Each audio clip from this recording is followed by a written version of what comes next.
Welcome back to my channel. I'm Jhonna, and this is Jhonna Unfiltered. We're continuing the series on MBTI types as narcissistic parents, and today we're covering one that I think surprises a lot of people. Because on the surface, this type looks like one of the gentlest, most easygoing personalities you could encounter. We're looking at ISFPs, also known as the adventurer type. Before I get into it, the usual disclaimer.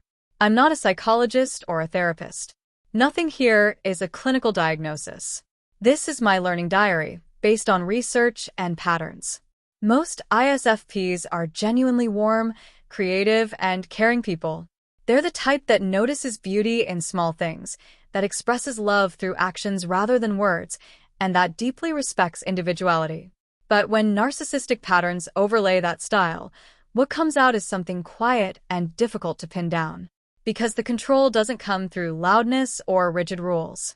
It comes through feelings, through mood, through the kind of emotional atmosphere that fills a room without anyone saying a word. Let me start with what ISFP actually means. ISFP stands for introverted, sensing, feeling, and perceiving. People of this type are often described as gentle, artistic, and very in tune with their physical and emotional environment. They tend to be private. They don't usually impose their opinions loudly. They value personal freedom and authenticity. A healthy ISFP parent can be genuinely wonderful. They're accepting of who the child is without trying to mold them into a specific shape. They nurture creativity. They create space for the child to explore and express themselves. They're present in a warm, non-overwhelming way. But when narcissistic patterns take over, the sensitivity that normally makes this type so perceptive becomes something that centers entirely on the parent. Their feelings become the most important thing in a household. Their moods set the tone for the entire day. And the child, who exists in that emotional atmosphere, learns very early that they need to track the parent's emotional state at all times and adjust accordingly. Not because anyone told them to, but because it's what safety required. Let me explain the core pattern. The ISFP narcissistic parent doesn't control through authority or loud expectations. They control through emotional withdrawal and passive communication. When something is wrong, they don't explain it. They go quiet. They become distant. They give short answers.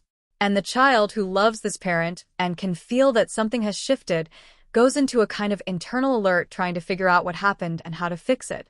Without being told what's wrong or what they did, the child becomes the one doing the emotional labor, the one reaching, adjusting, trying to restore the warmth. That's an enormous amount of work to place on a child. And it happens so quietly, so consistently, that it becomes the baseline of how the child understands relationships.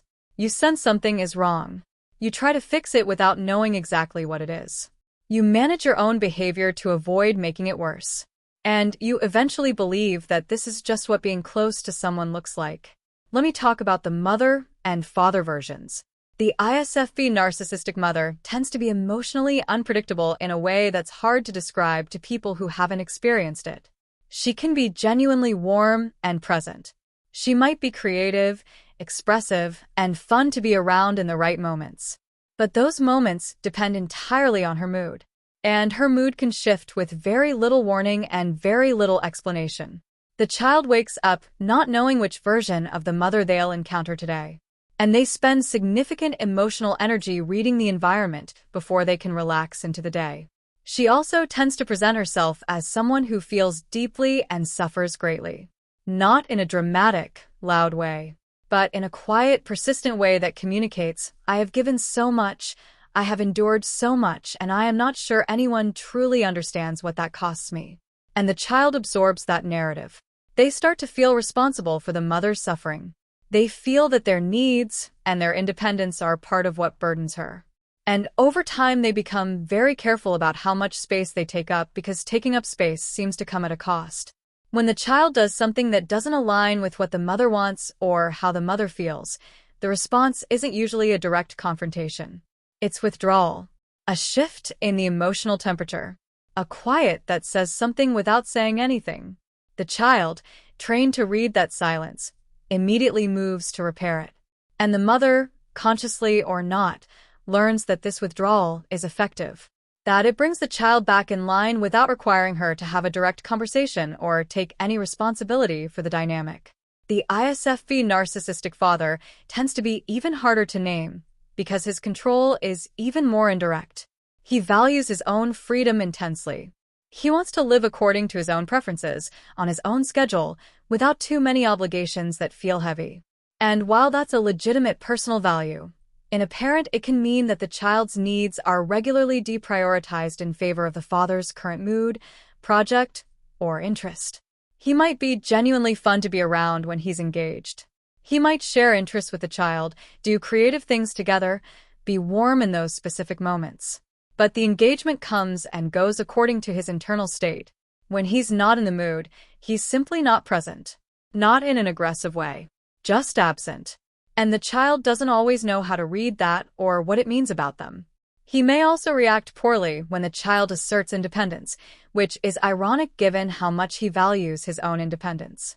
But the dynamic is that his freedom is legitimate, and the child's separateness can feel threatening to the emotional connection he's comfortable with. If the child makes choices the father doesn't identify with, or develops a personality that's very different from his, he may become subtly distant.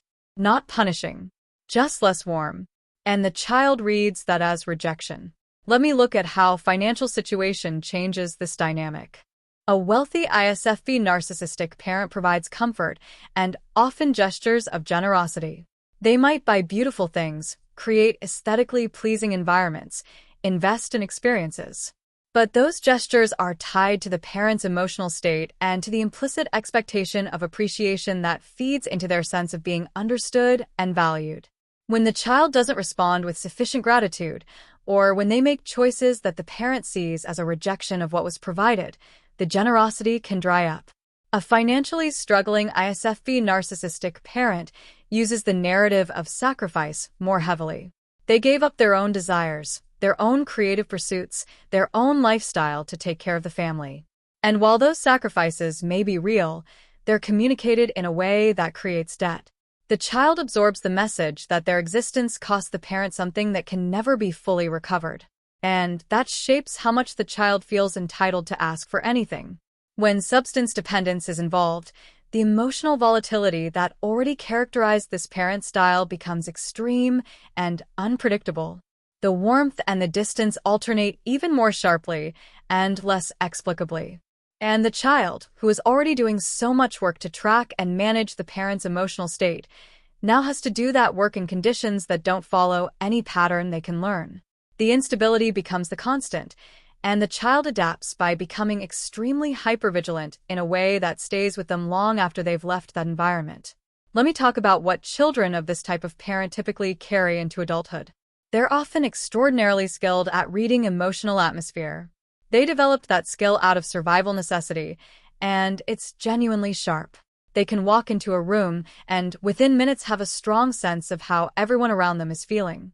In some contexts, that's a valuable quality. But it comes with an exhaustion that the person doesn't always recognize as abnormal because it's been their baseline for their entire life. They frequently have difficulty identifying what they actually want or feel, separate from what the people around them want or feel. Because so much of their emotional energy went into tracking others' states, there wasn't much room to develop fluency with their own.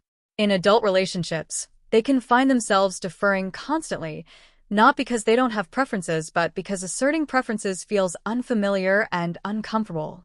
They often carry a persistent and somewhat vague guilt, a sense that they're not doing enough, or that wanting things for themselves is somehow selfish. That guilt was installed so gradually and so quietly that it doesn't feel like something that was put there by someone else. It feels like their own conscience. And learning to distinguish between genuine ethical concern and guilt that was placed there through someone else's emotional patterns is some of the most important work in recovery. Many children of ISFP narcissistic parents also struggle with the uncertainty around love. Because the love they experienced was real in some moments and absent in others, based on the parent's mood rather than anything consistent, they grew up with an understanding of love as something that appears and disappears. Something conditional. Something that requires constant maintenance. And they bring that understanding into adult relationships without always knowing they're doing it, Before I close, I want to say something directly.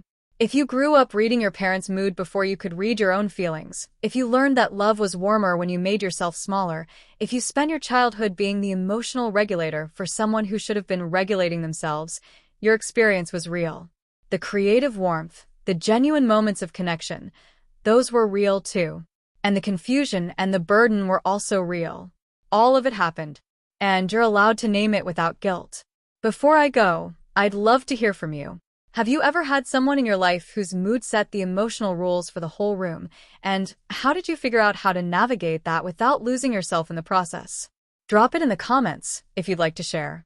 I think this pattern is more common than people realize and more damaging than it looks. Thanks for watching. If this video resonated with you, please consider hitting the subscribe button. I want to be upfront and share that I use this text-to-speech voice to tell my stories because, as a full-time ESL teacher, I have to be very careful with my vocal cords. Managing vocal nodules means I have to save my voice for my students, but I didn't want that to stop me from sharing these unfiltered thoughts with you. I'm Jhonna, and I'm currently working toward my goal of 1,000 subscribers so I can finally monetize this channel and turn this passion into a sustainable part of my future. This is my diary of solo living here in the Philippines, and your support, whether through a comment or a sub, helps me keep this channel growing. If you would like to help out even more, you can check out the Buy a Treat for My Pets link in the description. My dogs definitely appreciate the love. Make sure you are subscribed so you do not miss the next update. Thank you for being such an important part of this journey. I'm Jhonna, and I will see you in the next one.